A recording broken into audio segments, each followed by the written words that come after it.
Okay, I'll go ahead and call our meeting to order of the Finance and Budget Committee on September 12th, 2023.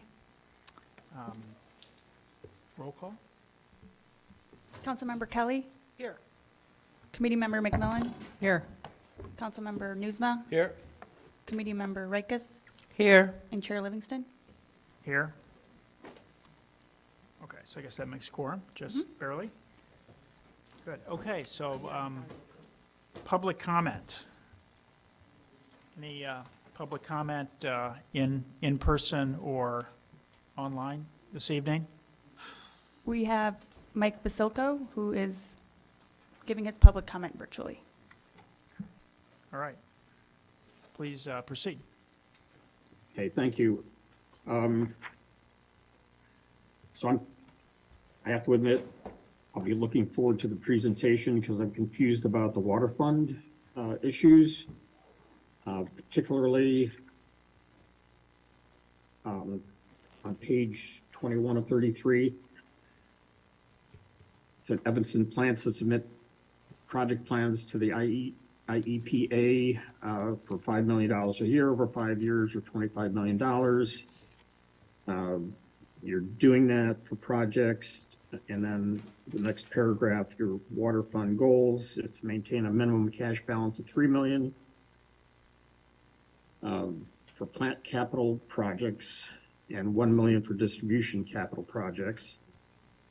And then another paragraph down, you say you have to increase water rates 13% to cover those costs, but if you're getting the $25 million from the IEPA, then first of all, 13% increase over a period of years is, each year over a period of years is unacceptable.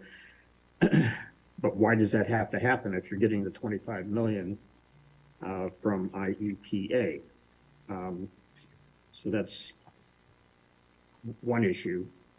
The other issue, again, is I keep seeing 2022, 2023 bonds, and I guess in one paragraph it's saying you have this problem because we didn't issue bonds, but it keeps being referred to as if we're going to issue the 2022 bonds or yet 2023 bonds, which your graphs tell me you don't have to do, if I understand them correctly. So my point is simply, we shouldn't have to issue 2022 bonds. Recording in progress. Because that year is already passed. 2023 is almost over, so you shouldn't have to issue bonds in 2023. If there have to be bonds, and I don't know that because there's surpluses, as I understand it, in all these funds, excess surpluses, which I hope will be identified tonight, because the surpluses, especially if it's excess, not needed surpluses, but excess, if that money can be identified so it can be planned on versus any bonds in 2023 or hopefully no bonds in 2024. This kind of rolls into your capital improvement projects list, D3, which I haven't been able to get all the way through, but so I guess I'll have to pass on that. But I just don't think we need the bonds. Thank you. Thank you. Any other public comments? All right, so we'll be getting into those to those issues this evening. Next point is approval of the minutes from going back to July, the July 11th, 2023 meeting. I don't know if anybody has any comments on those I'll minutes. move approval. I'm sorry? I think Councilmember Burns Reed moved approval of both the July 11th and August 29th. So we'll do minutes. both together. Okay, that's fine, if we can vote on them together. And I will second. All in favor, say aye. Aye. Aye. Okay, good. So the minutes are approved. And now we'll get into a pretty detailed discussion this evening on a couple of issues related to the water fund bonding, which was just the question, and then the capital improvement funding. I think if we could, since this is in sort of sectioned out, And it is complex. If people are okay with this, maybe we get through one section, hold our comments until the end, and then whoever is presenting, we could ask them our questions at that time and try to let them get through the materials if everybody's okay for that. Yep. We'll try to take that approach. So very good. We'll get going on the discussion of the water fund bonding for fiscal years 22, 23, and 24, the needs and why. Good evening, Chair Livingston, members of the committee, Darrell King, Water Production Bureau Chief. Here to discuss with you tonight two separate issues. One has to do with water fund abated bonding, and the other one has to do with the water fund status as a result of lead service line replacements, costs to replace water main, as well as a recommendation to replace more water main. So I'll start with the bonding first, and then I'll go into the lead service line replacements and water main discussions following that. And so for the bonding, since 2009, staff has been utilizing a cost of service model that was developed by a third party, and I don't need the presentation yet. That was developed by a third party consultant that helps us to manage the water fund, the revenues, expenses, all of the things that go into the ins and outs of the water fund. And we continue to use that today. And we have some goals. One is to maintain $4 million cash reserves in the water fund. Another one is to do 1.5 miles of water main replacement each year. And so during 2022 and 2023, there was approved budget amounts to issue water fund abated bonds during 2022 and 2023. The 2022 amount was roughly $6.4 million. The 2023 amount was originally 4.9. Bids came in, it came in higher, and so the actual need is $6.9 million. So for a combined amount of $13.3 million for the 2 years, 2022 and 2023. What has occurred as a result of that bonding not occurring is a decline in the recommended $4 million of water fund reserves, which begins in 2024, where we begin to see that negative decline. And also, for the sake of this conversation, it doesn't include lead service line replacement costs and things of that nature. We're just talking about status quo, $4 million reserves, as well as 1.5 miles of water main, as well as other projects that we do within the water fund as well. But that's not part of this discussion. And so on page 9 of 33 of the packet, there's a graph there that shows a summary of the results of not issuing the bonds in 2022 and 2023. And as you can see, it shows in 24, it goes negative. The red dotted line is the $4 million minimum, and it goes negative in 24. And as we progress out through 29, it goes more negative, roughly negative 15 million. The graph right below that is a summary that shows, had the bonds been issued, what the water fund reserves would look like. And as you can see, they're a lot more healthier in 2023, although, that level is well over the 4 million as projects begin and commence and are completed. Cash is being spent out, those reserves begin to come down. And in 2028, it actually goes negative, even, with those bonding amounts.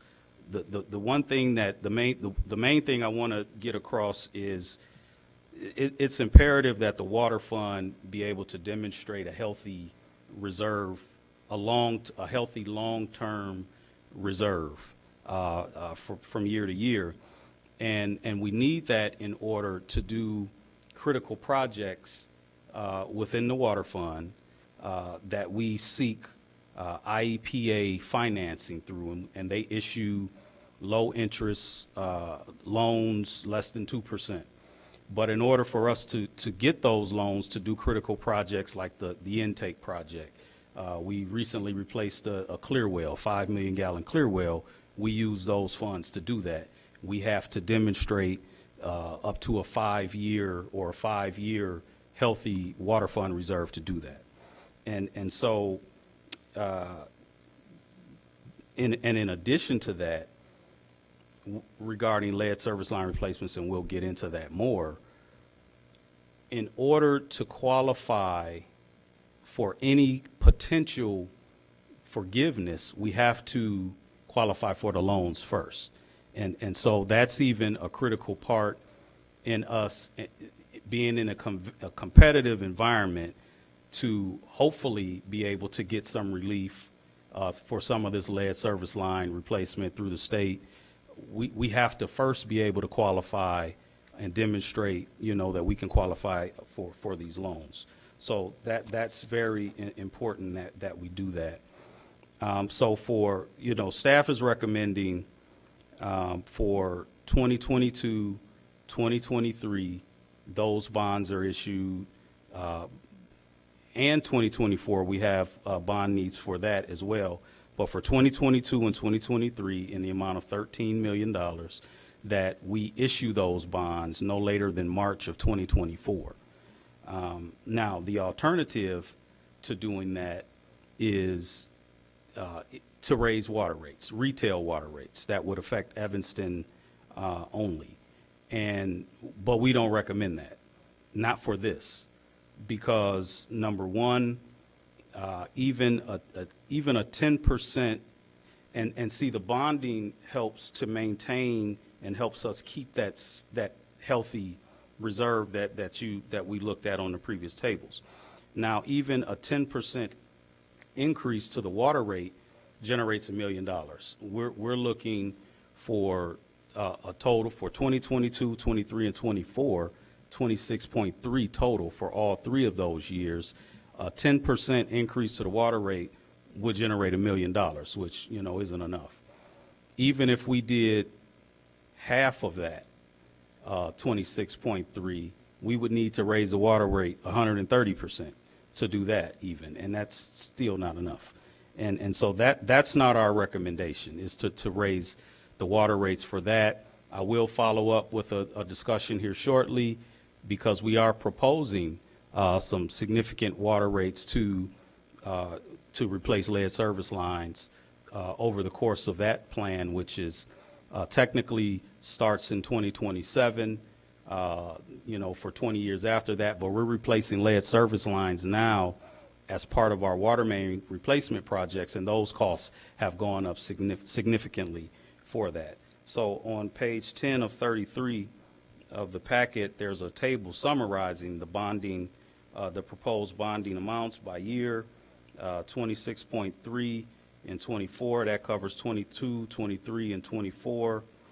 I'll get more into the proposed water rates for the lead service line replacements.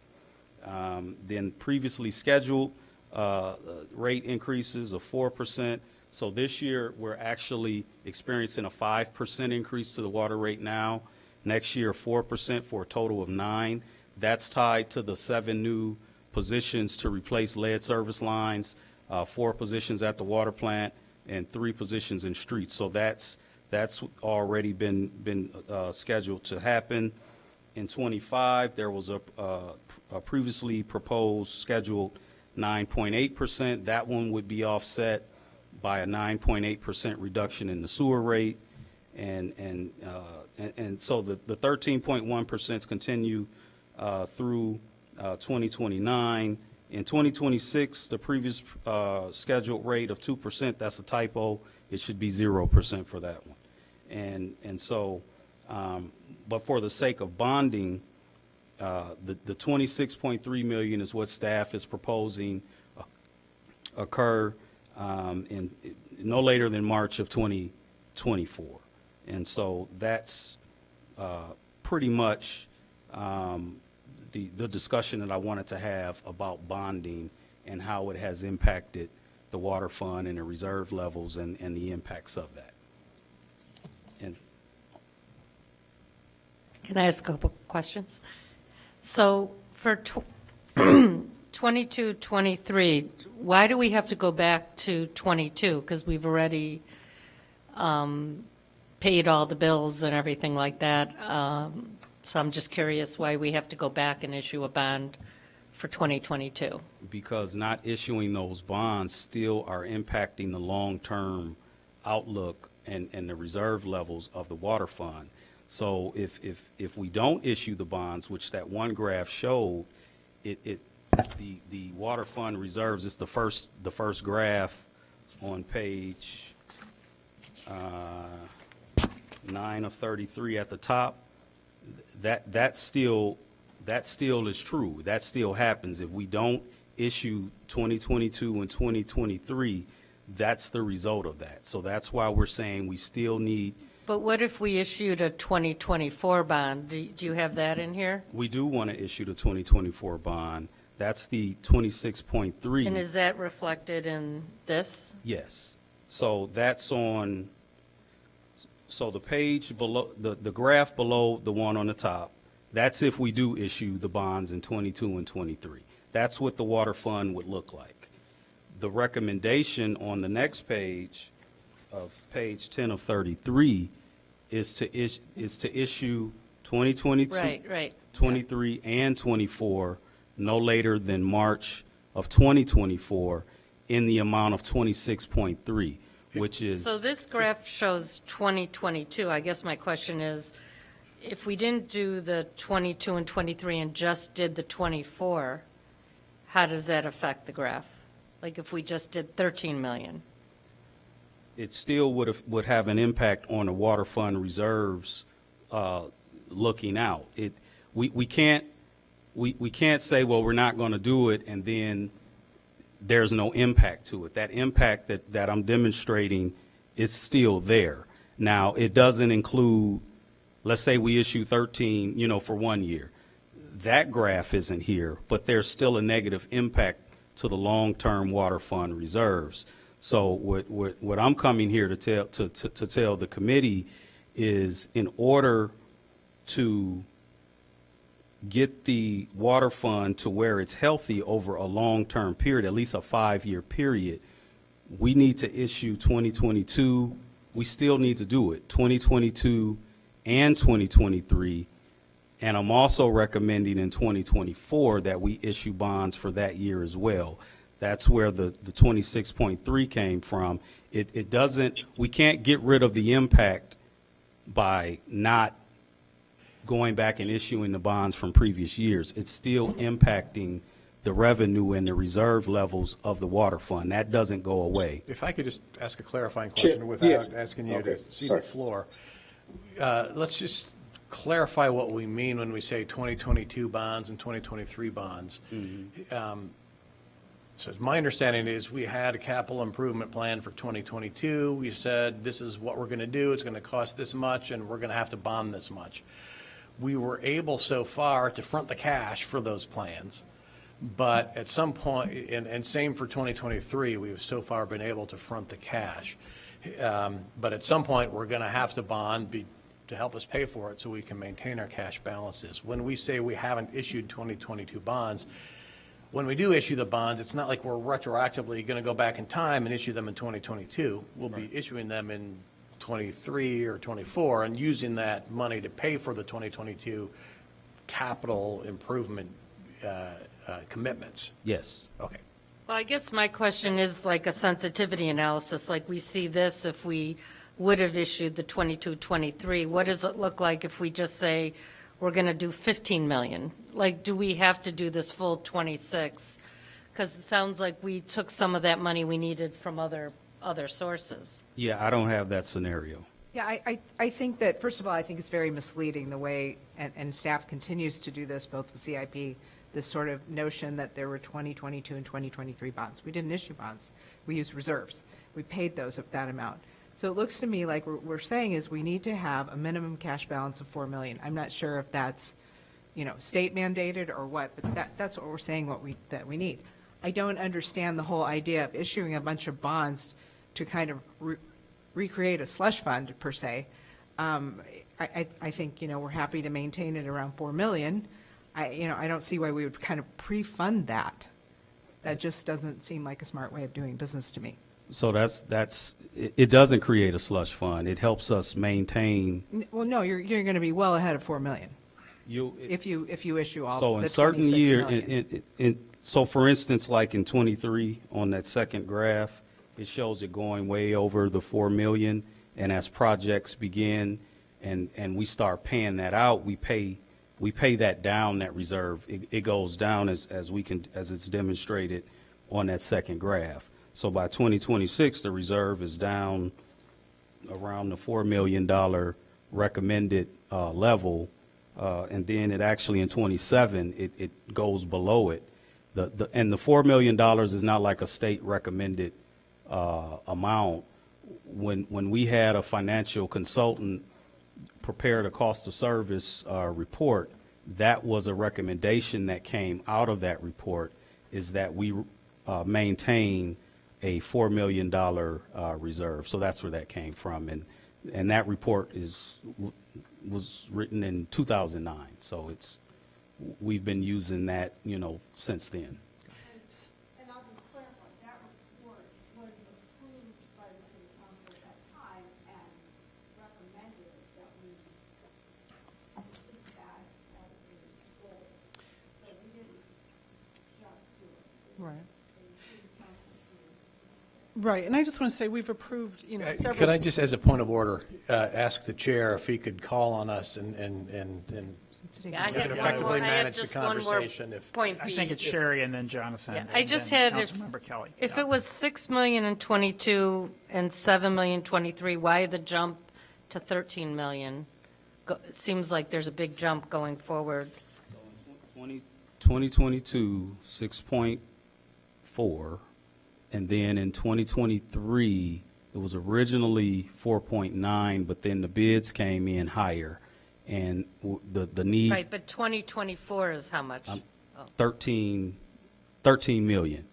And that's because of the needs and the projects that are tied to the 2024 CIP for the water fund.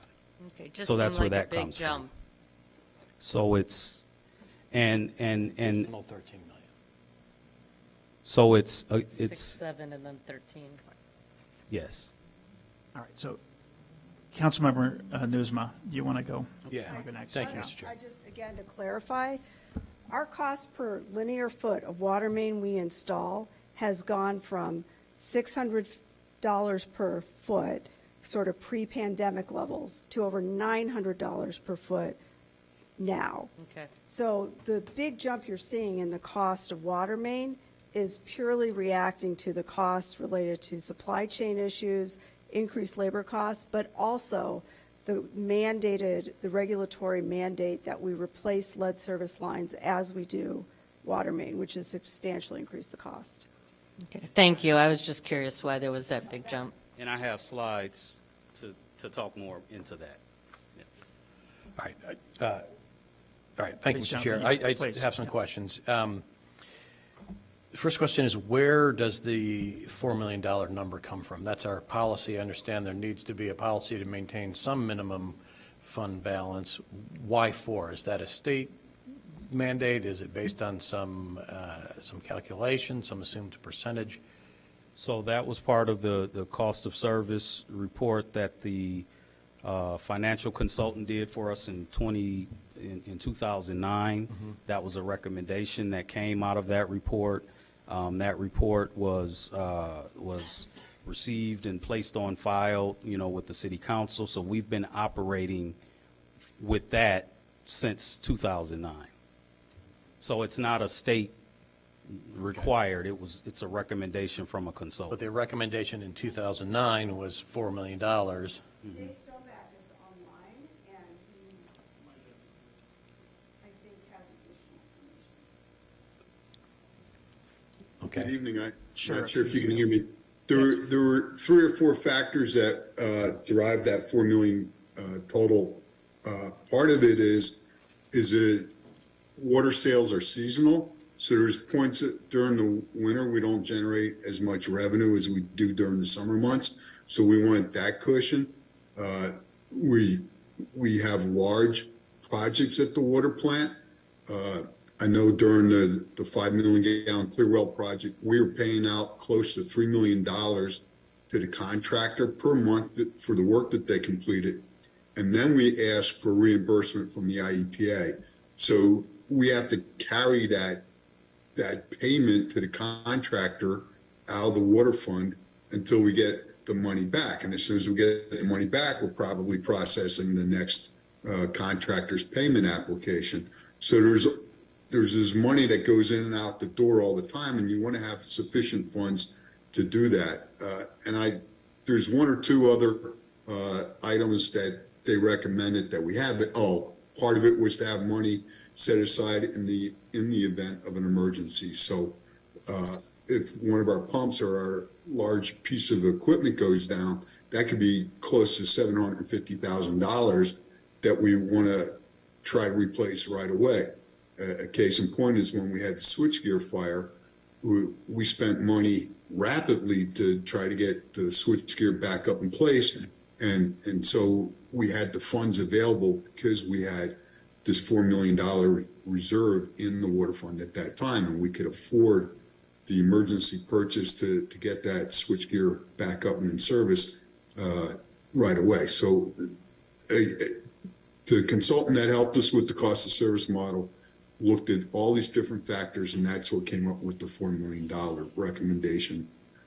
And that was something that was, that whole report was accepted and placed on file by the city council at the time. So I guess I'm a little bit surprised if that was 2009, $4 million in 2009 doesn't go quite as far as it does in 2023. So I think it's worth noting that you're not asking to increase that amount. No. Which would seem to me to be a reasonable request. Were you to make it, I'm glad you're not. So I'll just make that statement. I also want to clarify that any bonds issued for, within the water department, who's on the hook to pay those bonds off? Is it Evanston taxpayers, or is it customers of the water who buy water from Evanston? So some of the projects that occur at the water plant, smaller projects that will use bonds, for instance, those projects will go on our asset list and will be charged to our wholesale customers, and the revenue that's generated from that will pay the debt service for the bonds.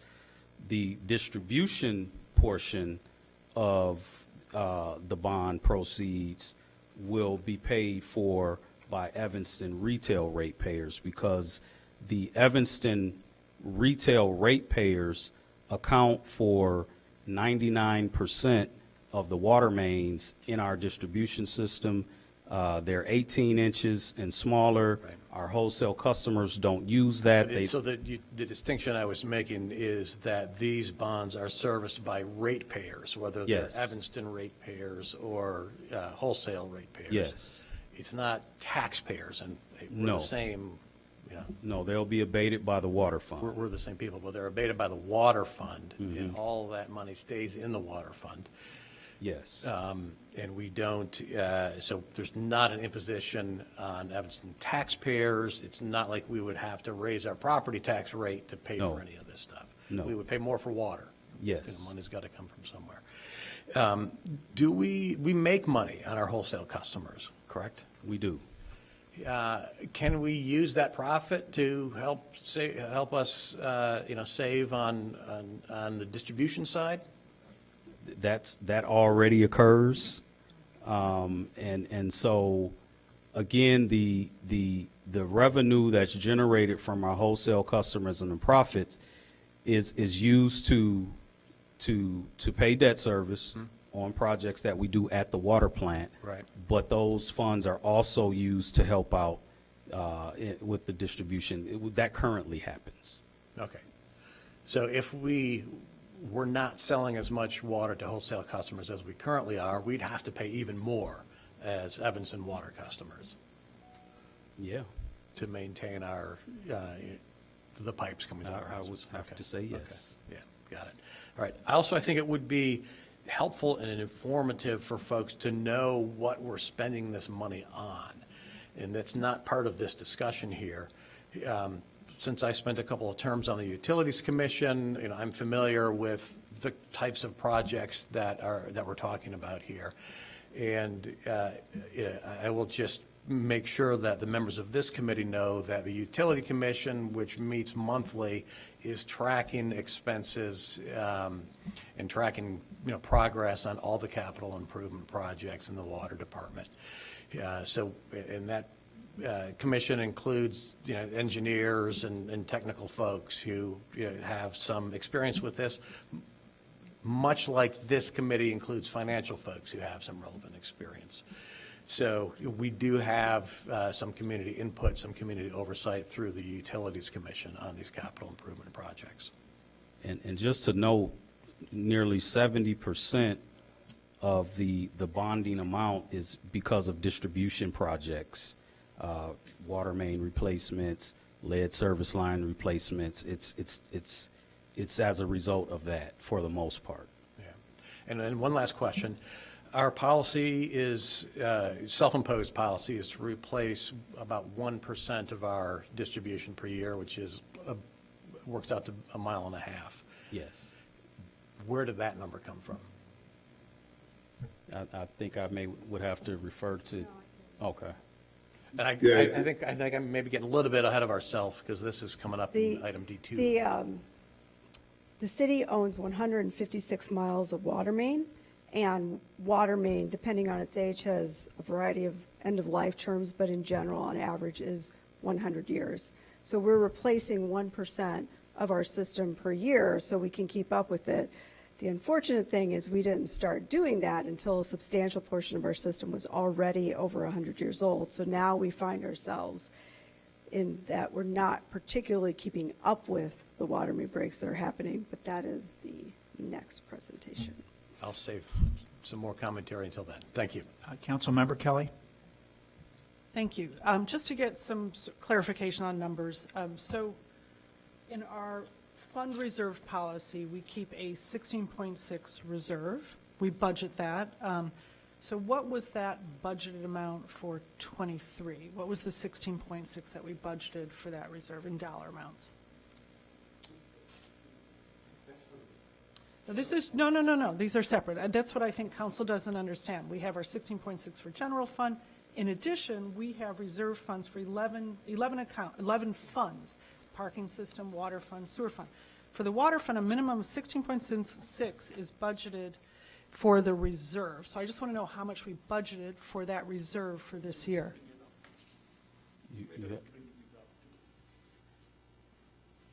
It's really important that we know this amount for all these funds, but since we're talking about the water fund.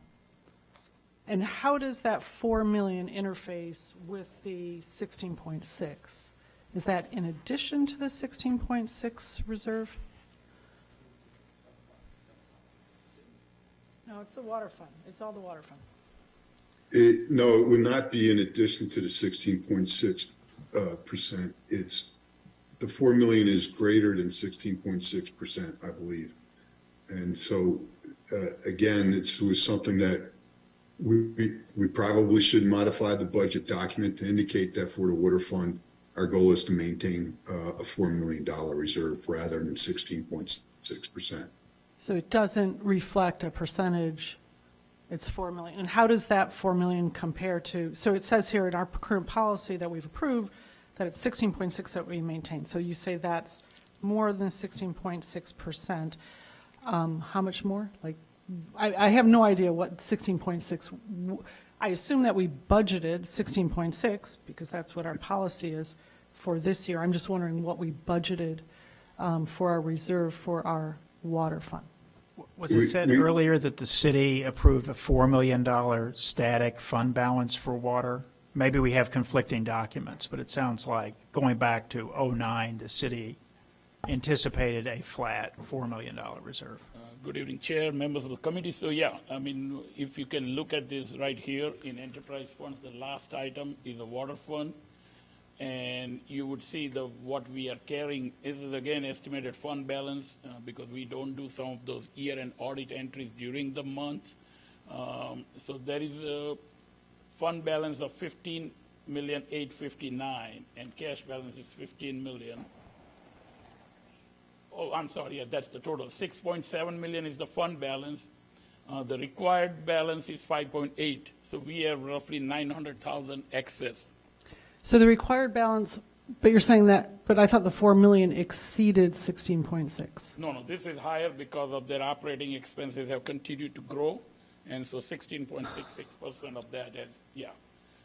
It might be the case, as I think Councilmember Newsman touched on, that 4 million is a static number for 13 years, so maybe the budget was a lot less in terms of expenses. But right now, we need $5.8 million, and we have a 6.7. So we are roughly 900,000 over the required fund balance. So we're over the reserve, the required reserve. So for reserve this year, we budgeted how much?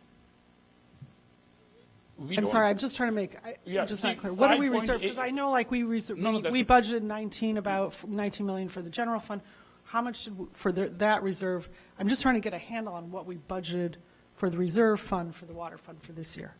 The required is, we don't budget, it is the required. $5.8 million is the required fund balance based on the policies adopted by the city council. As of June 30th, estimated fund balance is 6.7 million in water fund.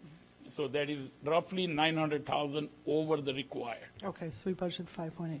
And then what do we have currently, what's our total debt to, we have IEPA loans out currently for water. How much right now is our, is it IEPA and EPA or just IEPA? IEPA and bonds.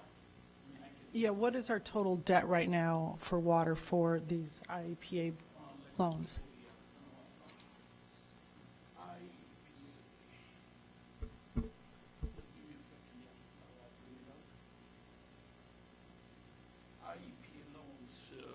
As of the December 31st, 22 audit report, $47 million outstanding IEPA loans As of for what? I'm water sorry. and sewer combined.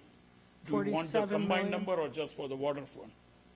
For the, so we have 47 for the water fund, for the water fund. Water and sewer combined. Okay. That's IEPA loans. If you ask me. IEPA loans, we currently have we're in debt 47 million on IEPA loans. Okay. Okay, thank you. And can we get a copy of that 2009 report that you referenced that set whatever? There's actually a link to it. Okay, in here? In the memo. Great, okay. Thank you. And then finally, I would also like to ask that we stop referring to 2022 bonds. I mean, you can't issue a bond and call it a 2022 bond. It just misleads the public so much. They're always asking, what 20? We didn't issue, and we're very proud of the fact that this council, this Finance and Budget Committee, that we actually kind of changed the course of the trajectory of just increased debt, that we actually brought down our debt. And so I ask that we stop talking about 2022 bonds. To Councilmember Newsman's point, we manage with surplus funds. I know even this year, right now, as of the report of last night, there's a projection of just in the general fund of, at least maybe $30 million surplus. That's above and beyond our reserve. So, so I don't see any reason right now with that in mind. Talking about bonds right now doesn't, to me, make a lot of sense when we're looking at a minimum of $30 million above and beyond our reserves at the end of this year. Thank you. Councilmember Burns? Yeah, I thought I had a handle on this, but after Councilmember Kelly's comments, I just have a few questions. So still trying to understand how 4 million relates to what we already set aside for reserves for the water fund. So if we're already at 6 point something or whatever it is, and presumably that would continue, that we would continue to set aside whatever that adopted amount is, are we saying we still need to, your recommendation is that in addition to that, we still set aside 4 million, or I don't, that's still not clear to me right now. And I'm sorry, I misspoke. So I believe Councilmember Newsma is correct that back in 2009, $4 million was over a larger number than the 16.6% of the water fund operating cost. So now the 16.6% is $6.7 million, which is more than the $4 million that the water fund is trying to maintain. So I misspoke earlier, and I want to correct that. So Yeah, and just even still, the projections that we see here assume that we continue to set aside that amount. Yes, And we're saying even if we set it aside, we're going to be short yes. by what amount?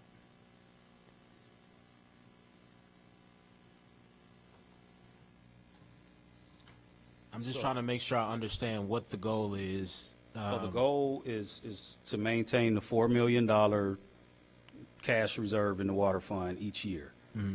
And so what I'm demonstrating is that without issuing bonds, that cash reserve of the $4 million, not the 6.7 million, the 4 million from the report recommendation is it begins to drop below that minimum level in 24, it'll go negative, 25 out to 29, that begins to bottom out. Okay. So that's what I'm demonstrating to you is the effect of what the effect of not issuing the bonds have had and will have on the water fund. So to clarify, it's 4 million plus the 16.6%? No, we're just talking about the 4 million. I thought you just said it was. We're just talking about I the, know Dave Stonebeck. I thought that's what he just said. I'm confused. No. well, we should correct our $4 million and make it 6.7 because that's what the 16.6% is. So it is not an addition. It's either 4 million or it's 6.7, which is 16.6%. So what we're showing is the 4 million because that's what our consultant recommended back in 2009. But right now, the city policy of 16.6% would be $6.7 million, $2.7 million more than what our projections are trying to show that we need to maintain. But even if we use 6.7, you're saying we drop below at what point?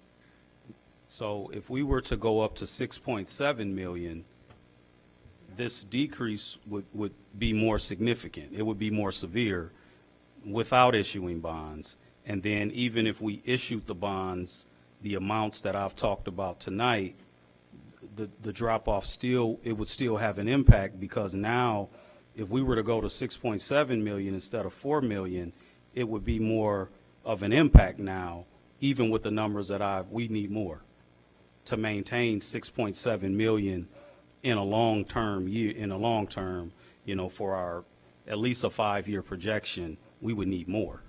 Have the IPA or any of the other potential funders provided any additional direction as to what they mean by a healthy, fund reserve? I see they have provided some guidance. They've said what they wouldn't accept. They don't want you to transfer, funds from one fund to another in only kind of a single year effort. They want to see, long-term, a long-term commitment to maintaining a healthy reserve balance. But have they provided any other direction as to what they mean by that? No. Okay. I have and- some Yeah, go ahead. questions as well, if I could. You probably deal with IPA, They rely on the city right, our policies. set what is a reasonable financial policy, because that has to be, I'm sorry, they rely on the city of Evanston to set reasonable financial policies for the water fund, because that is beta tested essentially against the audit and our bond ratings. So there are outside agencies that, quote, approve our financial policy and the healthiness of it. And then the IEPA is using that to make sure that we are complying with what is the generally accepted healthy balance. And so as part of the application process, they want the city to submit those plans or those, The recommendations There from are consultants. many, there's a lot of pieces of paper that go into it. It's usually several hundred pages of financial information, which includes our comprehensive report results and various other items. Okay, that's all, Chair, for now. Thank you. So I do have, One more thing to kind of support that. Sometimes you feel like city just availed the VFIA loan from, this is the federal loan for the big intake project. You won't believe I worked with Paul Mayano and others for almost a year to get $20 million from our federal government.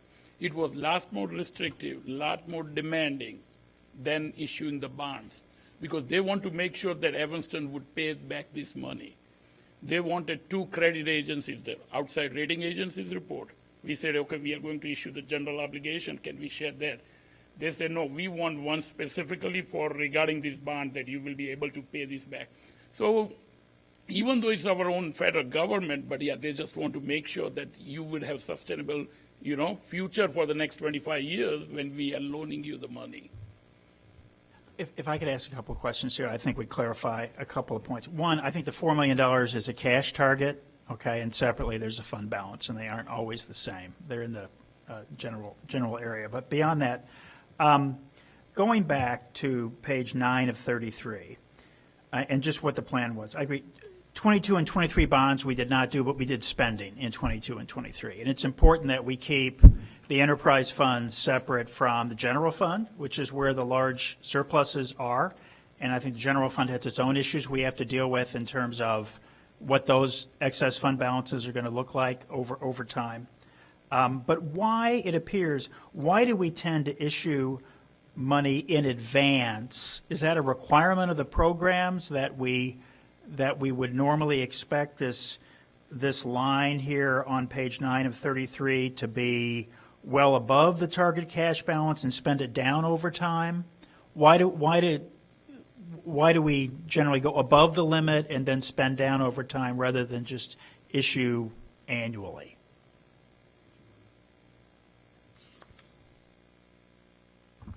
There's really 2 reasons. We're using a model that looks at our long-term cash balance and our fund balances and takes these pretty large dollar value projects and puts them in there.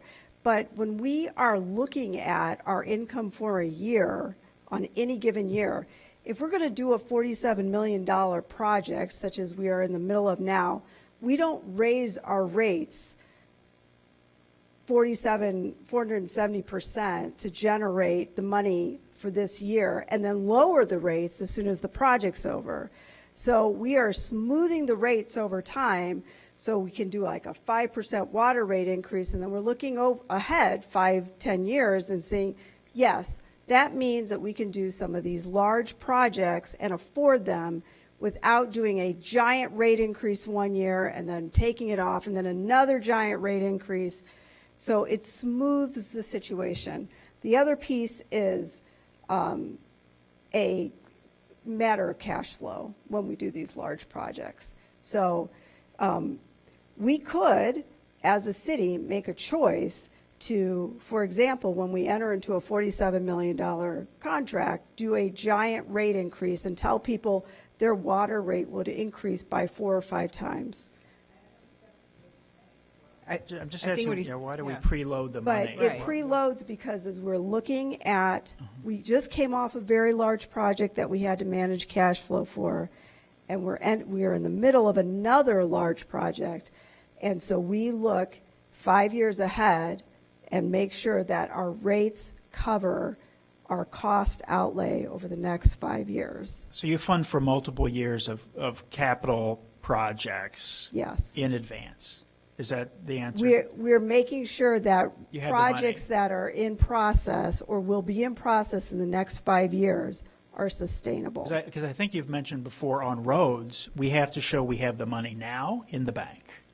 Doesn't That is sound, definitely preferable. That's, okay. So that's part of your thinking. Now, also, the rate on these loans, it is a preferred rate, isn't it, Hitesh? What sort of, is it been as impacted by the spike in rates as other areas? It does go up. It typically is around half of the bond rate that we would pay for municipal bonds. Okay. Right now, it is just below 2%. Just below 2%. So it's highly preferential relative to current rates. And is that money available for us to invest in a money market if we draw it in advance? Are there restrictions? So this came up in the last meeting. We are investing at a high rate now. So in many ways, if we're borrowing at 2 and getting 5% on a money market, at least within a short period of time where those rates are there, there's actually a favorable impact for a couple of years if we were to bond at these preferential state-provided rates and be able to invest the excess cash. But I think, David, I mean, we all know the yield curve's going to change. You know, maybe for a couple of years, maybe for a year. Yeah. But we're talking about issuing 20-year bonds. The favorable rate is on IEPA loans. That's different than the bonds we're talking about, Right. which we would sell, I think, at the same rate we would sell our own municipal bonds. So part on the IEPA, are any of on page 9 of 33, is this funding IEPA or is this funding just Evanston bonds? Evanston bonds. Evanston bonds, okay. At the higher rate. At the higher rate. At the higher rate. 4.2% right now is what coming out as the rate. Yeah, okay. Plus all the fees. No, that's inclusive of the fees. That's the all-in. I mean, it's, That's the kind of, all-in it rate. says the true interest cost Right. of 4.2. But I think it's something of it's a short-term argument that we have a positive arbitrage. I mean, again, That's not no gonna one last. knows, what would happen next week, next month, but as of today, the rate I got from our financial advisor a couple of weeks ago is 4.2. I asked with the bank about the byline, about the line of credit. If we start tapping into that as a temporary measure, it would be 6.52. Well, it's floating. It's SOFR 120 plus some basis point spread. plus the 30-day SOFR. Yeah. And right now, we earn around 5.5 on our checking accounts. But if we're talking about bonding at a higher level, just in advance funding a couple of years of project here, there is not that significant of a cost in the difference between what we're earning and what we're paying. It's not all incremental interest. I think it's Today. something to keep in mind. But I still have a few questions as to why we would, jump the cash balance up to almost 15. Unless there's some other requirement that we pre-advance the borrowing. That was kind of my point, was we know we probably will have to issue bonds, but is there a number that's lower where maybe next year we could issue more if we need it? Because this chart just has, I just don't know if we've done an analysis with different amounts. These were the amounts, for the sake of page 9 of 33, were just based on issuing the bond amounts that totaled 13.3 million. That was the what we wanted to do in 22 and what we wanted to do in 23. It was just a total of those amounts. That's how that. Does this include the other 13 million for the total of 26, this chart? No, this just includes the 13.3. So we would be way over that. Yeah. So it seems like it is an option. We could do the 13.3, and that would roughly get us to 25 or so, 25, 26. We could do another bond issuance in 25. I think it's I take the point we want to keep a minimum cash balance, but it just doesn't seem as clear that we need to be 3 times over our goal. Right, or more than that if you include the additional 13. So is that a viable plan, to issue something smaller, but anticipate then we'll be in every year to maintain sort of the minimum reserve type balance or cash balance? That's the chair, what the Dale told Yes, that's something that we could definitely look into and try to lower the 24 amount. And then, we're already proposing 11 million in 25 and 11 million in 26, but that obviously would go up. But yes, we could try to smooth that out and bring that back. Yeah, because that top chart is concerning, that we would be negative cash in '24, but the one above it, if that's just the 13, that looks more viable. So, Councilmember Kelly? So Then maybe we get to the next section. I just think we really do need full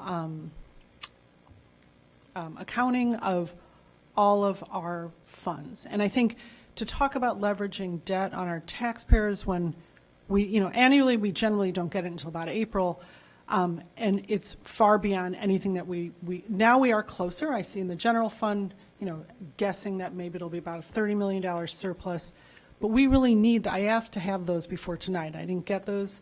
I wanted to know what the projections were for surplus balances in all of those funds, and I can read them off, the 11 funds where we keep reserves. It's really important that we, as the stewards of our budget, have a handle on that. So before we talk about, again, issuing debt on our taxpayers, we understand this now, not in April of the subsequent year. So just as a point of clarification, this is the water fund discussion. It does not matter what the funds are what balances are in the other funds.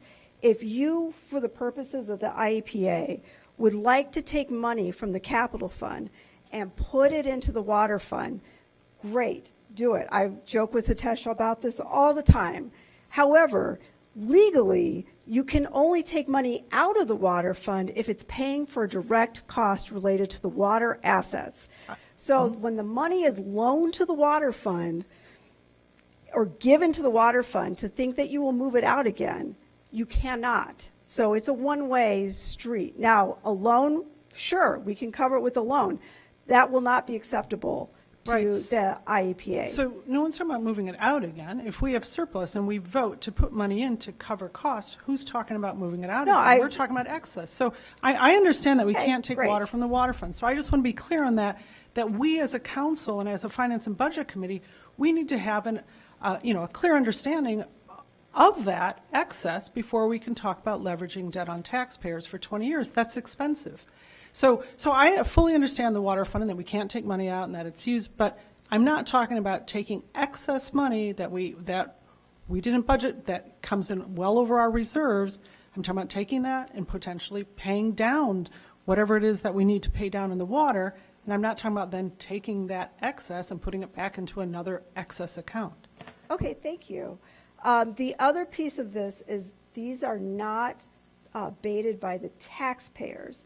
They are abated by the ratepayers, which is very different because, for example, outside of the wholesale customers, the city's largest user of water is Northwestern University, who does not necessarily pay property tax, but definitely pays water and sewer.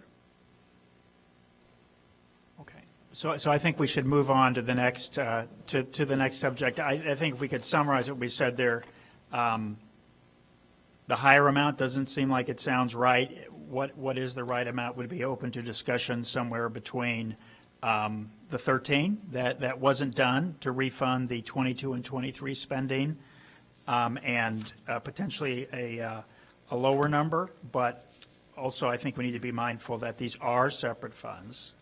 The water fund is more of a business that needs to run on its own, and has its own funding, and also has some very substantial capital needs. And separately, even in the general fund, not the subject of today, but we are sitting on projections that show over the next couple of years those excess reserves could potentially be depleted. So that's a separate discussion. So why don't we move on to the next section so we get Just that real, in today? when if you update this, can we see like what it looks like if we were to issue 11 million every year? What kind of excess we would have? Because this is just one snapshot right here, right? Okay. Okay, so we could go to the slideshow.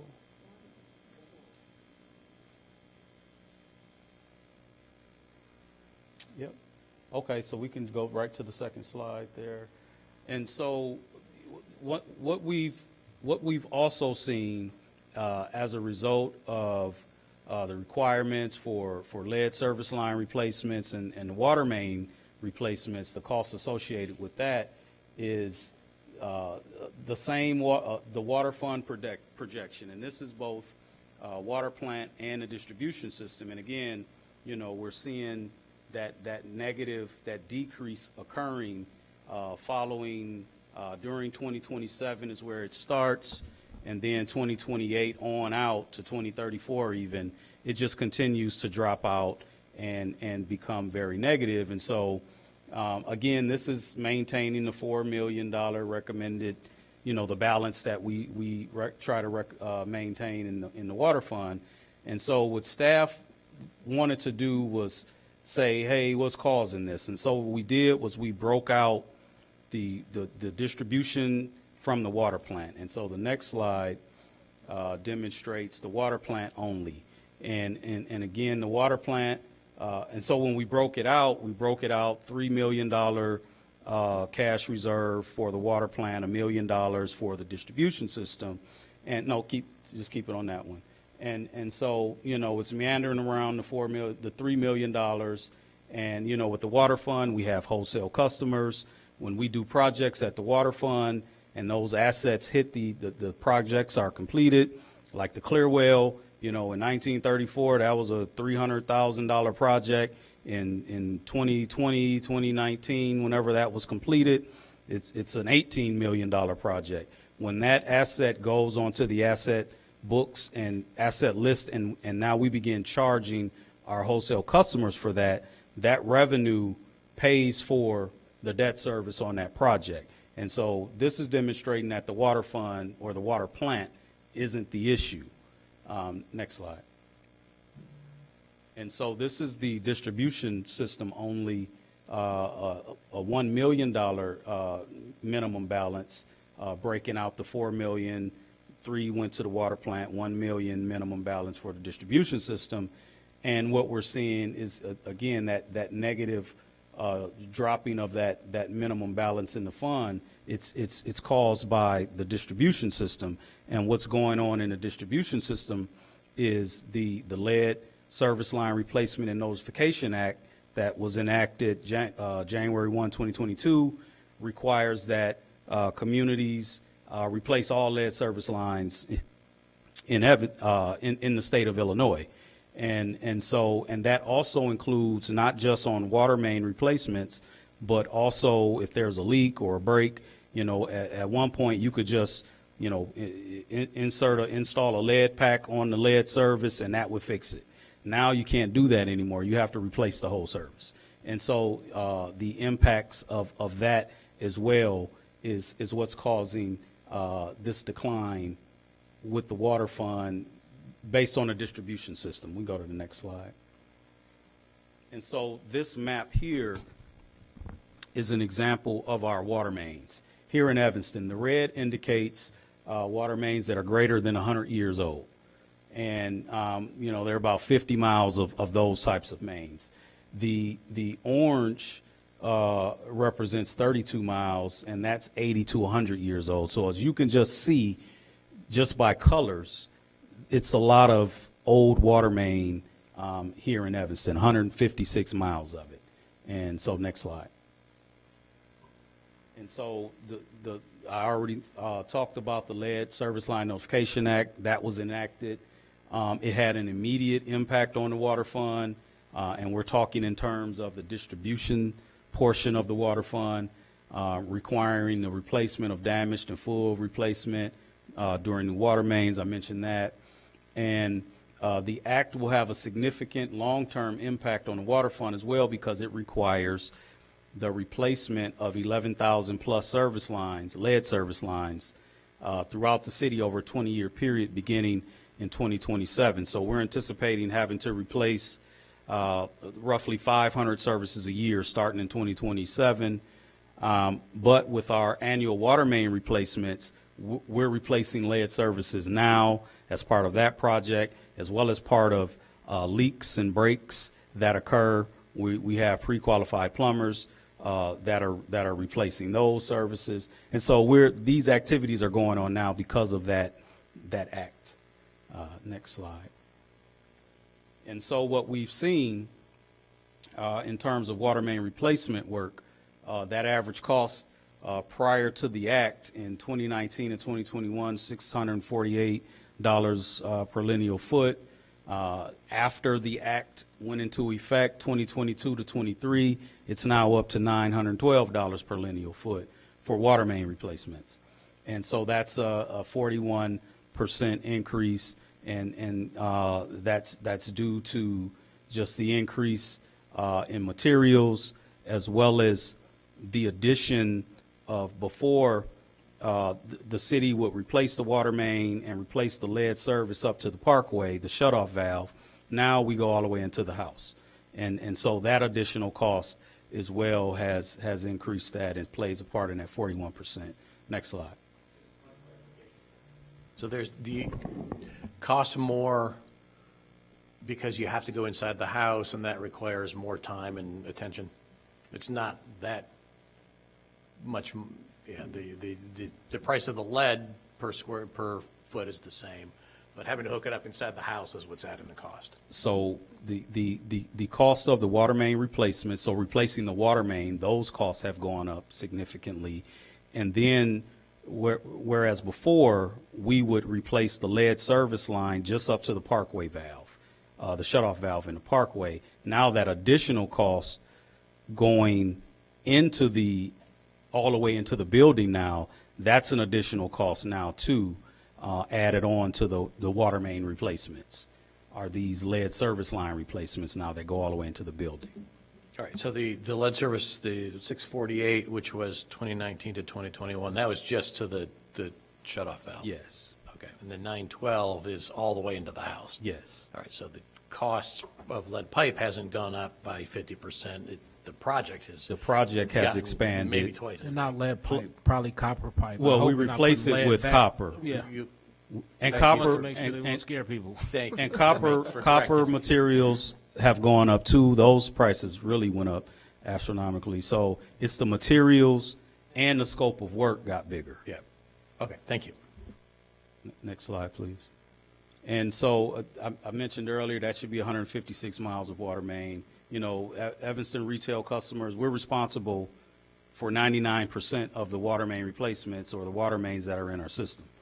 And then life expectancy is, 100 to 120 years. The heavy walled cast iron, the old water main, has a life of 120 years. The ductile iron, the newer water main, it's thinner walled.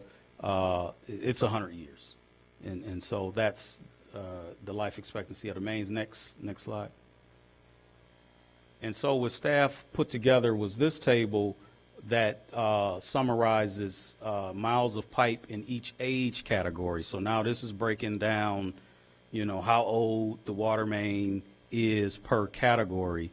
And so we looked out to 2042. And so, for instance, and we went from 60 years and younger all the way up to 121 and older in terms of water main. And so in 2022, we had 1.1 miles of water main that was 121 years and older.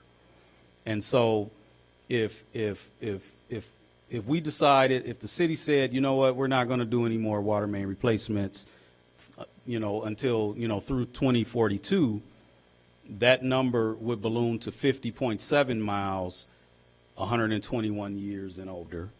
What we currently do now, 1.5 miles, and by 2042, it would be 26.7 miles. 2 miles is 18.7 miles. And once we get to 3.2 miles, now it's 0 miles of water main of that age by 2042. And then 4.8 and 5.5, the more you do, the more you get rid of. But 3.2 miles annually by 2042, no water main, 121 years and older. Next slide, please. Can I just point out one point? Ms. Parks mentioned earlier that the city waited a long time before it started replacing mains, which was a newer system, then it makes sense. But to then do the math to say, well, it lasts 100 years and we've got 150 miles, so we'll do 1.5 miles a year, it doesn't work, right? It was 50 years left. So it points back to this math. They should have been doing 3 miles all along. And it's just an example of people putting off bad news and capital investment. And so we're stuck with some catch up, because the base premise of 1.5 miles a year would have worked if it was all brand new. Even then, you wouldn't replace perfectly brand new water main. But if they waited till 50 years, 1.5 miles was never the right number. There are a couple of interesting pieces of information, although this table is fascinating and really illustrates the challenge. I will say that when we say we know it's 120 years older, we don't have maps of the original water main going in. In 1907, the Metropolitan Water Reclamation District built the North Shore Channel. They mapped our water main, and so anything that was pre-1907 is just 1907 to us. We know that there's stuff that was in place 20 or 30 years before that. So that's one challenge. The other piece is when you look at how long water main lasts, the different types of main based on when it was installed. Heavy wall cast iron starts, reaching the end of its useful life around early 2020s. The stuff that went in right after World War II reaches the end of its useful life. It's a shorter length life around early 2020s. So everything is sort of hitting now, and that's what we're seeing. For a while, the city could bridge it and keep up with the worst situations. We only had very rarely a breakout situation that, like what happened on Central Street about 10 years ago, where we had, within the space of 2 months, we had like 11 water main breaks. We were able to prevent a lot of that from happening, but that is starting to happen more frequently now because everything's sort of reaching the end of its useful life. Roughly about 35 or so, 33, somewhere in that range. I have the report from the Utilities Commission last Friday. Total water main breaks over the last 5 years have averaged 33.4. And so just to note also,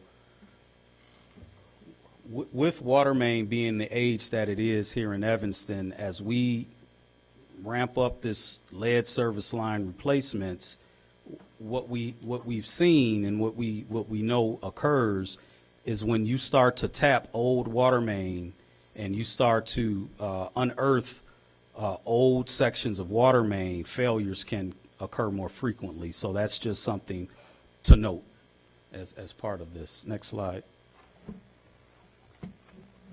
And so this is a summary of if we were to go to 3.2 miles of annual replacements, increasing it from 1.5 miles, this is what the distribution system only water model looks like with the $1 million minimum cash balance, and we can see that it goes negative pretty severely. And so this is with the additional, or with the 3.2 miles increasing from 1.5. Next slide. And so staff recommends the following future goals. Maintain a minimum cash balance of $3 million for plant capital projects and operations, $1 million for distribution projects operations. Keep debt service expenses associated with the distribution system to less than 25% of the operating capital. Maintain the water treatment plant in good operating condition, and replace or rehabilitate approximately 3.2 miles of water distribution system annually. And so in percentage, rate increase wise, this table here summarizes the rate increases. In 23 and 24, 13.1% increase to do more water main, to do lead service line replacements. 13.1% from 24 to 29. previously scheduled, I talked about the 5, the 4, and the 9.8 previously. Total rate increases, 5, 17, 22, and then the 13.1s. Then even 2030 to 2034, continuing with a 2.9% increase. Percent debt to revenue, it starts at 49.5% in 23. By 29, we're at 27.9%, and then it eventually goes below the 25% debt to revenue in 2033, and then the reserves start off at 6.25, and then it works its way down to that minimum $1 million reserve level for the distribution system starting in 2026. I think you might be going here next, but this is just water. Are there any sewer rate decreases or increases? And so what's the total? If you go back up to the previous slide, so there would be a sewer rate decrease in 2025. It would offset that 9.8% in 2025. Okay, The next table, I think, may I think you got it. Yeah. And so this is putting the dollars, okay, what are these percentages, what would it cost? And so to, go back to the previous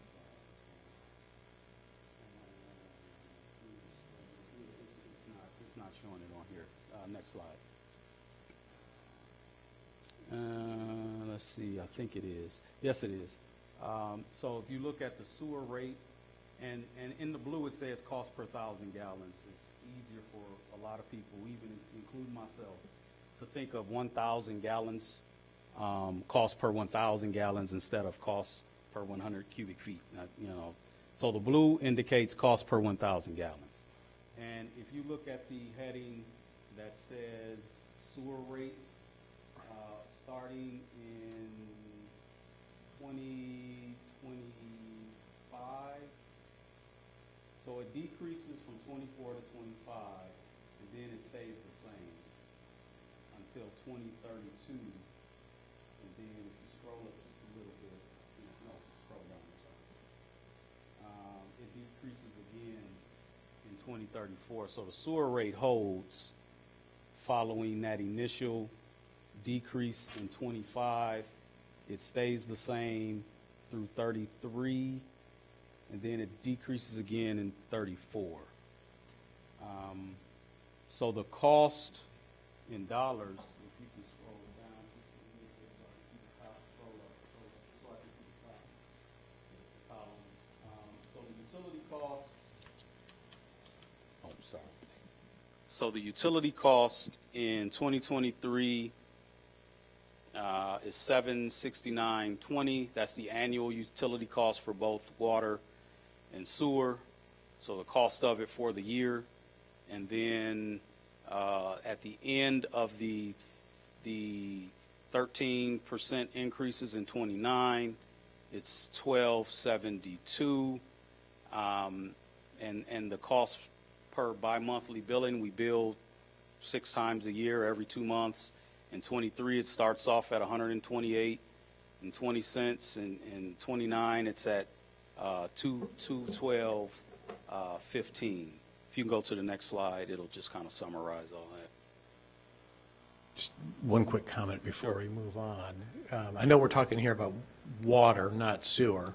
Right. But, looking ahead to, over the next 11 years at sewer rates actually going down, like our sewer infrastructure is about the same age as our water infrastructure. So how can we manage to keep those costs flat?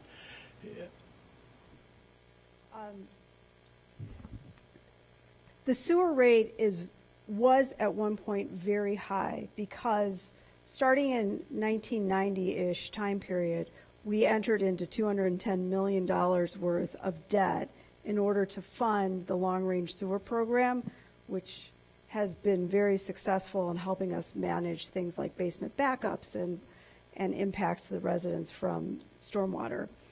And as that debt, it's all 20-year debt, so as the debt retires, we are able to lower the sewer rate to come down.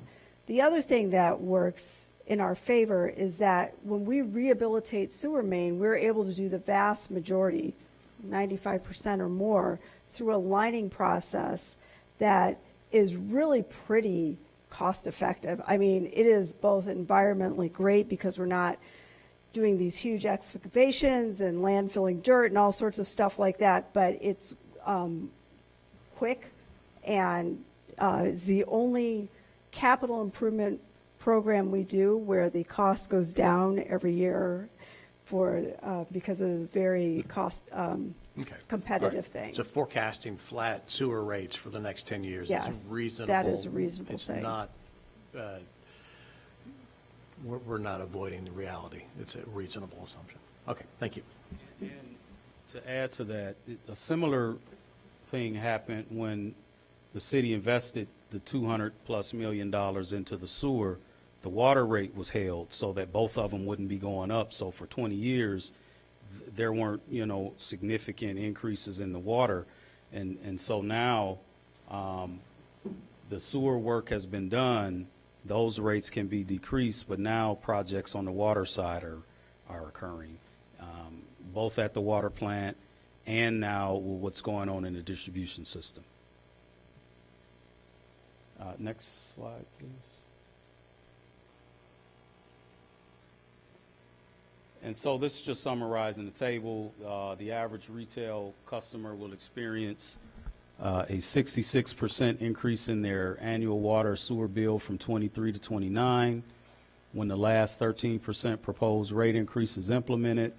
The bi-monthly bill, as I said, $128.20 to $212 over that time, 15, and the annual payment will increase from $769.20 to $1272.92, and again, this is 3.2 miles of water main replacements, in addition to replacing lead service lines with those water main projects. And again, starting in 2027, we'll have to replace 500 services a year, where right now we're replacing 150 or so each year. So that's going to increase significantly starting in 2027.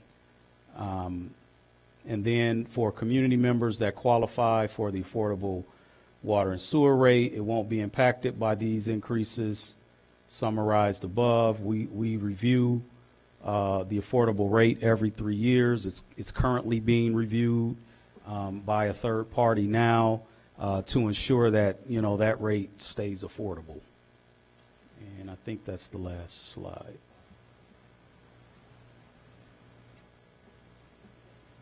So maybe if I could start with something. It seems like we've got a couple of questions here. One is there a desire to increase the rate of water main replacement from 1.5 to 3.2? And do we want to, as quickly as possible, get rid of the lead service lines? And I think that probably everybody here would say, yes, we do.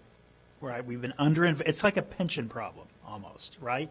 That we were underinvesting. We need to measure what our problem is. And then I think it was a strength of this group over the last year to say, let's measure the problem and come up with a solution that works. Okay, so how do we measure what we need to spend? Is it fair to go to 3.2 miles from 1.5? Sounds like it. Sounds like 1.5 was never the right number. That's the and it's left us in a hole. Okay? One hole, like pension hole, right? So let's fix it. Let's identify it and fix it. Identify the problem and fix the problem, right? So we need to go up to 3.2 miles. We need to take advantage of federal and other funding to get to replace the lead service lines as quickly as we can. And I don't know if everyone has that view, but separately, then how do we, as efficiently as possible, finance it? And I would also say that there was a desire over the last several years to not have any increase in the net water and sewer rate. And I think artificially holding things flat when we know we have higher costs is a mistake. And so we got to catch up for that. We'd be in a better place if we had not held those rates constant, and now we got to play catch up on that too. So these rates increases do look high. Not sure they're the right numbers. They look pretty shockingly high, but maybe there's other things we can do. But it's not surprising that people are going to see higher rates because it's been artificially held somewhat flat between water and sewer. We got to make up for that, and we got to start replacing the water mains at a higher rate that probably it should have always been done at. So we got to make up for lost time and years where we underinvested. Sort of my thoughts. I don't know if other people have It's somewhat of thoughts. a repeat. Before the sewer investment of $200+ million, the sewer rate was like 30-something cents per 100 cubic feet. After the project, it was well over $3, $3.50 or whatever it was. So it was, that same thing happened for that project as well. And that was a great project, I would say. It stopped people's basements flooding. I know from personal experience. But throughout the community, that was a project that I think was government showing that it can do something very, very well and solve a problem that people had. So, Jonathan? Thank you, Mr. Chair. I was going to make exactly the same point, the analogy to pensions, that we could pay a little bit now or we could pay a heck of a lot later. And I just also like to note that the provision of water and sewer services to Evanston residents is kind of one of, if not the most fundamental service of government.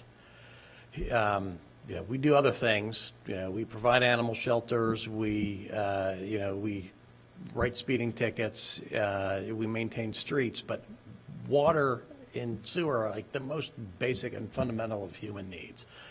And so we start here. This is not something that we eventually get to. I think this is where we have to start. So I'm fully supportive of increasing our, the miles per year of the water main that we replace. Sherry? Thanks. Yeah, because there must be a cost when these mains break. I mean, we have to pay double or triple for that. So if we could, I'm agreeing with both of them, but just going back to what Chair Livingston said, is if we could kind of do some of this analysis, if we were to go, 3 miles instead of 1 mile, or whatever it is, how much does that cost? How much do we need to finance? How much can we get government funding so that we can come up with a real number for a bond issue? So going from what we currently do, it's about 6.7 million for 1.5 miles. I think what the bids were around about this year. To do 3.2, it's like 14 point something million dollars to go from 1.5 to 3.2 at the current cost. Councilmember Burns? The 3.2 miles, that's not just water main, that includes what we talked about in terms of lead line replacement, or how should I? Yes, so if there are lead lines associated along that water main route, then those services would be replaced. And that's included in the miles that we Yes. calculated? Okay. Yes, and then starting in 2027, so that 3.2 miles will get us to maybe in the area of maybe 300 services maybe for that stretch of replacement. And then starting in 27, we'll be required to do an additional 200 services per year to get to that 500, which we're anticipating will be required to do based on how many lead services we have. No, those would be just services, not replacing the main that those services lead to. Correct. The 500, yes, that's a type associated with lead service replacement. And can you just remind me, just high level, what the state requires? What was the mandate? What are they requiring us to do, and when? So we have to establish, so the act, it went into effect January 1, 2022. All lead service lines have to be replaced. So we starting off with, with leaks, for instance, and breaks on a lead service. You can't fix it anymore. You have to replace the entire service. Now, if there's a situation where the property owner refuses entry, refuses to fix the service, we try to have them sign a waiver saying that they're waiving their right to this replacement. That gets sent down to IDPH, and they have that in their records for that. So that's one thing, leaks and breaks. Then the requirement when we're doing annual And before water. you go on, but if the property sells, we then require that the new homeowner replace the lead. I remember something like that. So that's at not some in point. our code Okay. right now. That Okay. But we've requirement. discussed that, right, at some point or considered? I know internally we have. Okay. Possibly putting that into the code. Okay. So leaks and breaks is one. Water main replacements. Before, we could just replace the water main, replace the service up to the shutoff valve in the parkway, and the property owner could replace it on their own. There was one time when we were providing loans and even grants in some situations. But now you can't, you got to replace the whole thing when it's disturbed as part of that water main project. So that's the second thing. The third thing is establishing a lead inventory. So like we have a map here in Evanston. You can go online, put your address in there, and it'll tell you what we believe is on the public side and the private side in terms of material. So that was a requirement, an inventory. A fourth requirement was to develop a lead service line replacement plan. That's due by April of next year. And so we have a consultant putting that plan together as to how we're going to prioritize our replacements. That'll be something that eventually will come to the Utilities Commission to take a look at that. And so we're working on that. Then after 24, 25, 26, you have to resubmit the plan with updates. And then 27 is the final version of the plan. And that's when it officially, okay, you have this many services that are lead or galvanized steel in your distribution system. You have to replace this many. So staff is just estimating how many we're going to replace by 2027 with other activities. And we're thinking we're going to end up with 500 per year that we'll have to replace over a 20-year period, starting in 27. Whether they break or not, right? Yes. Yeah. So right correct. now they're just saying, as you're developing the plan, when things break, you need to replace them Yes. completely. But then eventually there'll be a hard set goal of you need to complete this many in this time period. Each year, yes. Okay. All right. Thank you, Chair.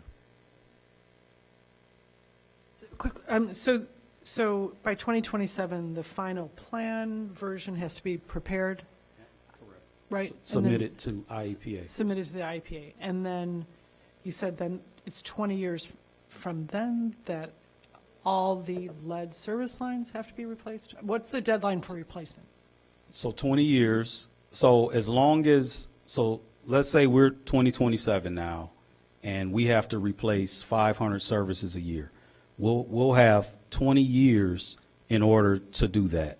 The only thing that could accelerate it is if there was issues with our corrosion control and Evanston is exceeding the action level for lead, then you got to accelerate it, and we'd have to do more. But status quo, 2027, we're thinking we're going to have to do about 500 a year over a 20-year period.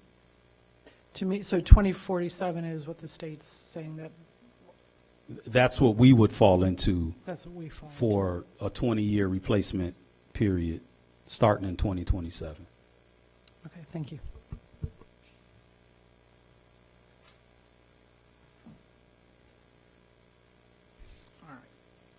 So I think in summary here, everyone's a little bit shocked by the degree of indicated increases. We need to understand those better, what those are, but does anyone disagree with we want to increase the rate of replacement of water mains? And boy, I would even say 20 years sounds like a long time from 2027. How do we even go faster on the lead replacement, but not our You know, what's a fast plan? What's that mean? Because again, this is all money we have to spend over time. There's a payback once we, you know, if we get it done faster, and costs are only going up. But I think we don't have enough information on what the cost implications are here, but I think, does anyone disagree that we share the desire to increase the rate of water main replacement and at least go as fast as you're saying on the lead line replacement? Concur. Does anyone see it differently? I guess one more question, Chair, if I may. I just want to make sure that, but the water increases that you're recommending would allow us to meet the 500 services or whatever you said? Yes. Okay. And do more, and increase the water main. Okay.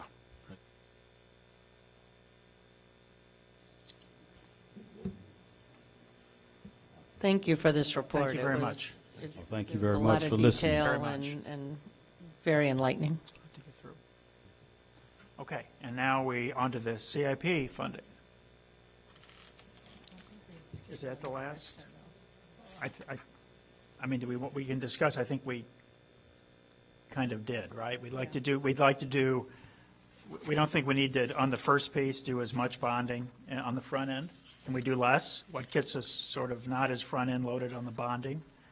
And then secondly, we agree with the program. I think we don't fully understand the water increase rates, and that's really is that for the utility? Would that be us or? Utilities Commission, eventually APW, and then Yeah, council. but how do we not say we want to replace faster? From my perspective, and for what it's worth, they're not that surprising to me. Okay, let's bring up these last few slides where all right. Oh, yes, there's a couple few slides which we have. Or is it here? Oh.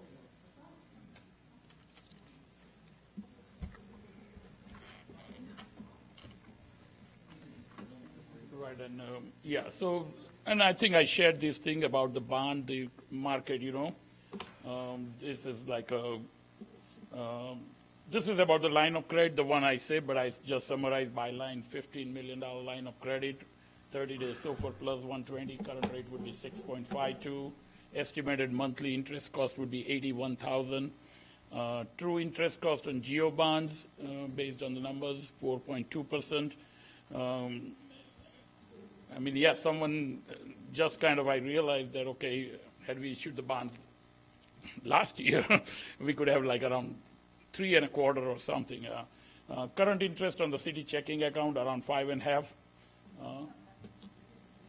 It's not, I mean, I think it was in our previous Finance and Budget Committee presentation. It's not, yeah. And I'm just repeating, and so then the next slide is about the bonds. I think the last bond sale was August 23rd, 2021. It was for $14.4 million. And the other thing, yeah, since the last bond issue, what we have paid off in the principal amount, 10.7 million in 21, 11.4 in 22, and as of this December 2023, in a couple of months, we will pay around roughly 12 million. So total is around $34 million total principal payments. And there is one more, yeah, this is just, yeah, kind of comes up what would be the impact. And this is again based on a $15 million bond issue, that what would be the impact, you know. You would see that 15 million, roughly the 7.9 or 8 million would be the interest. Total debt service is 22.5, average annual debt service around 1.1 million for the next 20 years.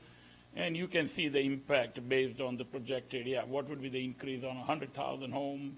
It's $10.75, 200,000, 21, and then it goes all the way up to the $1 million, which would be $107 because of this $15 million bond increase. I think we should also highlight what you said before. Since we did our last issuance, we've paid off 34, or when you include December. Yes. Right, and we all share a desire to drive debt down. It's just we can't pay off our entire debt portfolio as it comes due. So these were the few kind of finance.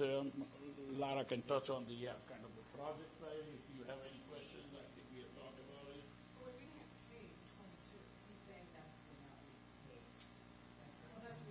paid. You know that every year that we have to pay the principal amount?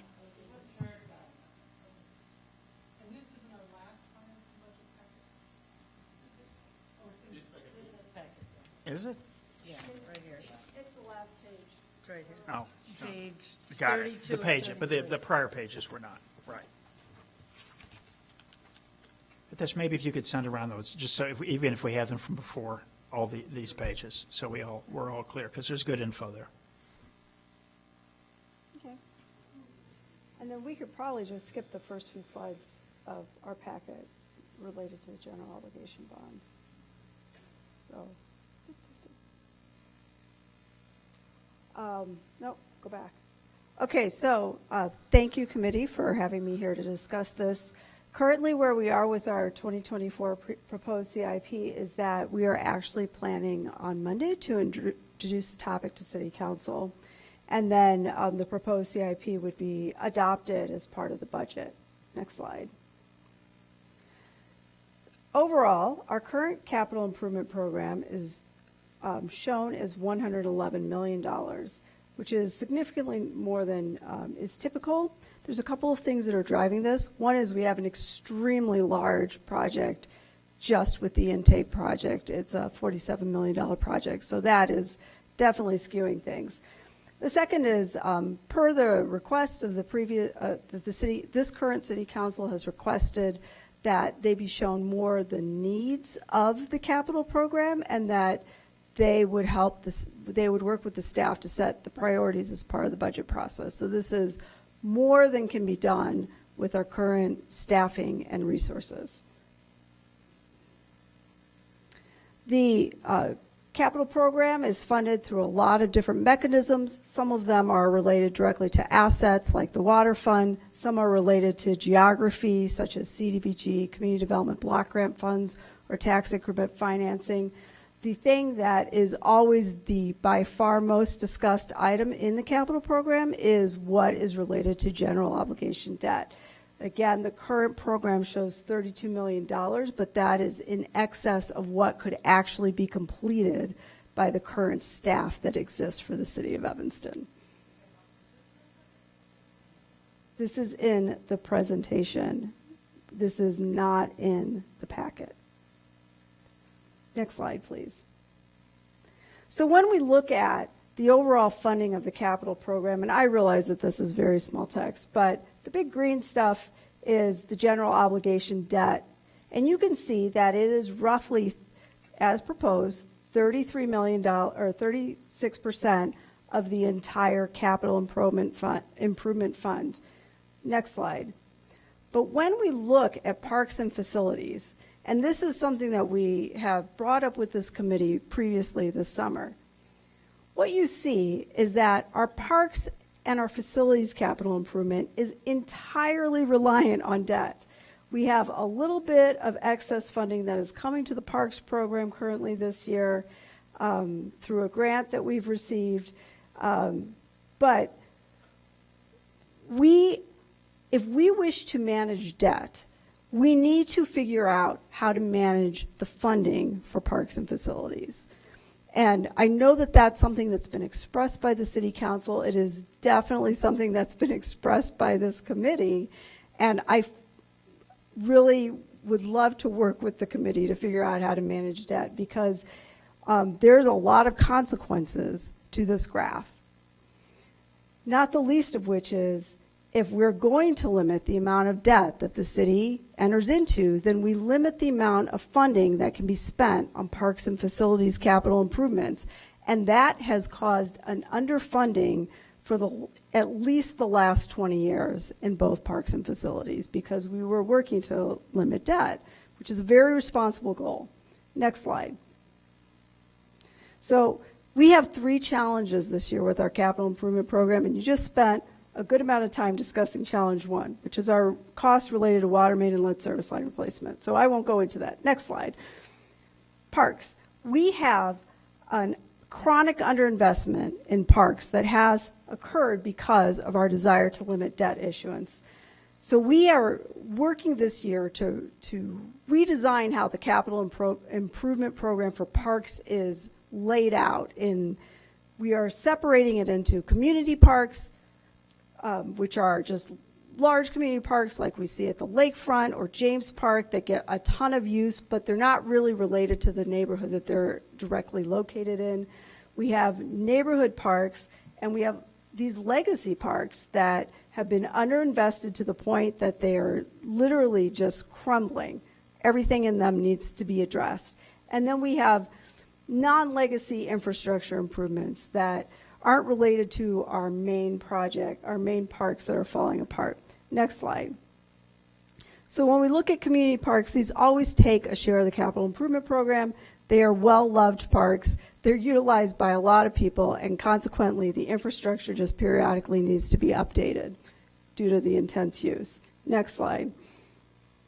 So when we look at the capital improvement program for community parks, these are the types of projects that we are looking at doing. Again, I would caution the committee to not get too hung up on the numbers prior to going into a prioritization. This is the staff identified needs, and also includes requests from the Parks and Rec Board. This was presented to the Parks and Rec Board. They came up with sort of a list of priorities of things they wanted to see addressed in the CIP. So this does include a couple of projects from them. Next slide. Legacy parks, and this is the part that I really want to focus on in discussion with this committee, is that we have 11 parks that have gone more than 26 years without any real investment. So parks are made up of a collection of assets. Playgrounds typically have a life of 15 years. We have 50 playgrounds in the city of Evanston, and we do not get anywhere near close to doing 3 playgrounds a year in our current spending on parks. But tennis courts and basketball courts have a different length life. Pathways have a life. What we tend to do is wait until a park completely falls apart, and then we address the worst park we have in that next year's CIP. Maybe we do 2 parks in a good year. And what that means is we have a few parks that are really good because we just invested and completely rebuilt the park from scratch. And then we have a lot of parks that are in pretty poor condition. I would like to get away from that kind of investment. I don't think that serves the residents of Evanston. It'd be better to just have a bunch of parks that were sort of middle of the road, good condition, and not really great parks and really bad parks. But to do that, we have to change our spending model. The unfortunate piece is we still have these 11 parks that are sitting out there that need to be completely rebuilt. Next slide. So the strategy that the staff is proposing and has developed with comments from Parks and Rec Board concerned about the state of our parks, and people on this committee who have also made comments about why are we spending so much to rebuild a park? Well, we're spending that because the park is completely crumbled. But there is a better way, as has been pointed out by a lot of people in the community, which is to just do smaller projects as things start to go downhill. Unfortunately, to do that, we would now need to begin that kind of investment even before you're done with the legacy parks, because there's a whole generation of parks behind the legacy parks that will become the next generation if we don't start investing in them. So our neighborhood parks, this is a list of the staff proposed needs for our neighborhood parks, and it's now divided into legacy park improvements and the non-legacy stuff that has just been requested for a variety of reasons. And again, I don't know that the staff has the capacity to execute all of these projects. I think that's something that we have to work out what we're actually going to focus on in the next year. But this is the list of needs. And I will state that we've put every legacy park in the 5-year program, but I think that that's going to be very challenging both from a staff resources and from a funding perspective to do. However, if we do not do all the legacy parks in the 5-year program, we will get to a point where we're just removing the playground equipment out of the parks and until we can get to doing something about them. Next slide. And then this is new. We have not historically just had broad categories of regular investment into parks. And this is probably not the right level. This is what we could possibly get done in the short and with our current staffing. But this idea, this concept is what we need to get to, where we are gradually transitioning our funding from park rebuilds to regular investment in the various items located in a park. So I think that is more or less, if we keep going, there's a summary of the CIP. I have listed the challenges. We have a lack of funding. We have a lack of staff, I will say, just to implement the process right now. We have had a number of projects that were identified on this year's capital program that we were not able to implement because we lack staff. We currently basically have 1 FTE of people working on parks capital improvements, a half FTE with landscape architects, and then we actually utilize some of our transportation staff to try to do some work in parks also because of the needs. So we are recommending an additional landscape architect be put into the budget just to keep up with our current needs, but also to begin implementing sort of this more revised way of investing in parks and doing that type of work without utilizing consultants to do it, but having that be in-house staff work. Which is another goal that's been expressed by the Parks and Rec Board and this committee, or people on this committee. So if we go to the next thing. So what we really desperately need is guidance on what can the city bear in terms of a debt issue? What is the level that we can spend? But also, where are these new funding sources, or what could be developed as new funding sources to pay for parks improvements? Because as long as we tie ourselves to debt being the only way we pay for park infrastructure, we will not be able to catch up with the park infrastructure we have unless the city wants to leverage a lot of debt. Councilmember Newsma, you had a... Okay. We only have 5 minutes, so. Okay, the next thing as we go through is the facilities thing. And I have actually talked about this somewhat previously. Skip to the next slide. We have 6 facilities, of which 2 we've started to address and 4 we have not. We are dramatically underinvested in these facilities over the year, and now it puts us into a bind. Next slide. So we are structuring a similar plan for facilities. We have 50 facilities. We're spending the vast majority of our effort, frankly, on emergency projects at these 6 facilities while we neglect the remaining facilities. And so if we do not start changing the way we do business, we will just have more facilities that are in dire straits. Next slide. We will post this, and you can look at this in the future, but given the time, we can just skip through this. But okay, I will say, you can see that the vast majority of this, $10 million, this is just needs of what we need to do at 6 facilities for next year. Next slide. But we have non-legacy facilities that also have needs, and we are unable to really devote the time that we need. And this is a fraction, I mean, it's less than 50% of what we're talking about for the legacy facilities. And really, these are things that we should be doing. We should be doing solidifying the building envelope so we don't have water leaking in, doing renovations when facilities wear out and they get beat up by the love that they get from our users, fixing those up so that they look good and have utility to them. So this is the sort of thing that you can review but in the future, but we'd like to get to the point where we don't necessarily spend all of our money on legacy facilities. Next slide. And so then that looks like, again, these are probably not the right numbers long term. They're, I think, what we could possibly do this coming year. But they get to the point where we're really doing things like roof improvements, modernizing the lighting to LED in compliance with CARP and also because it saves us money. ADA, next slide. And so you can see that, again, we don't really have the staffing to implement this. This is the identified needs of what could possibly get done in this next year, but we probably can't do it all.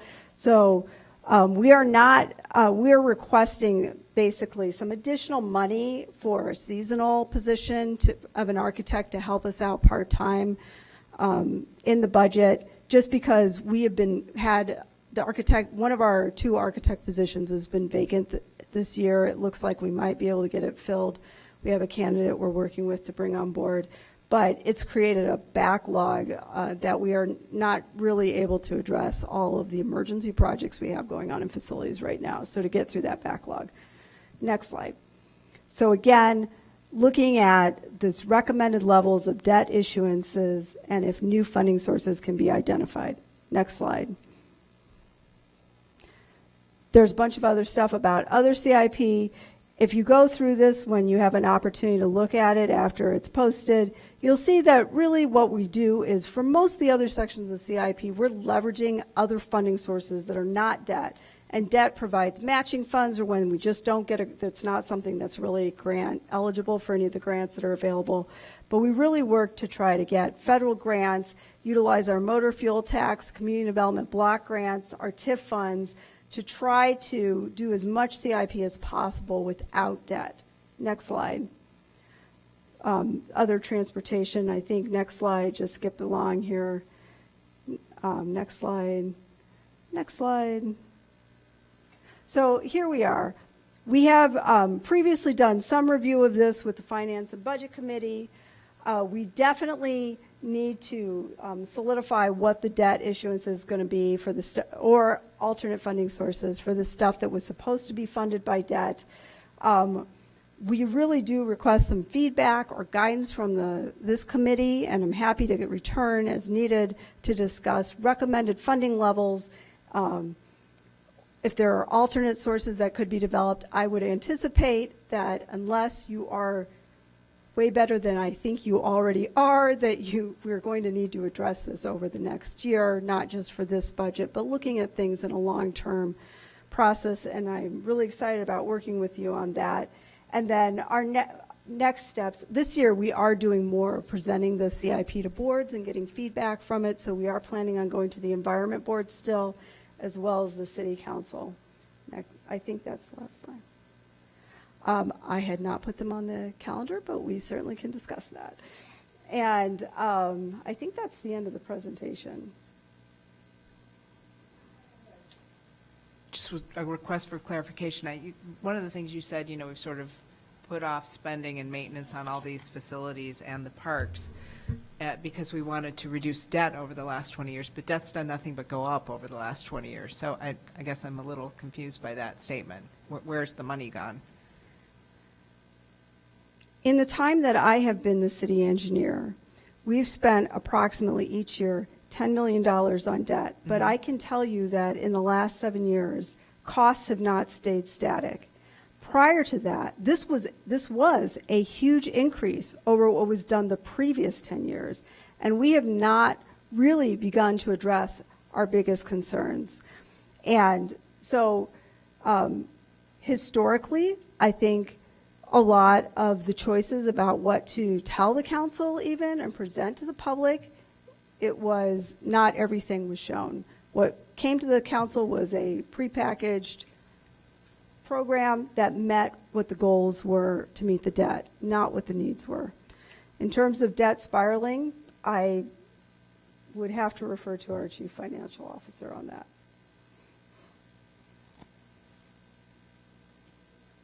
I mean, we'll see the numbers, yeah. I mean, we have ups and downs as we pay the debt.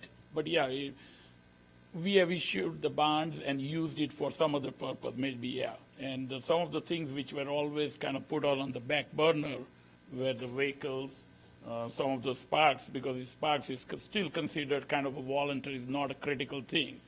And obviously there were so many other things like on terms of contingency and some of the other projects which required immediate funding. So obviously the funds were used there instead of this thing, yes.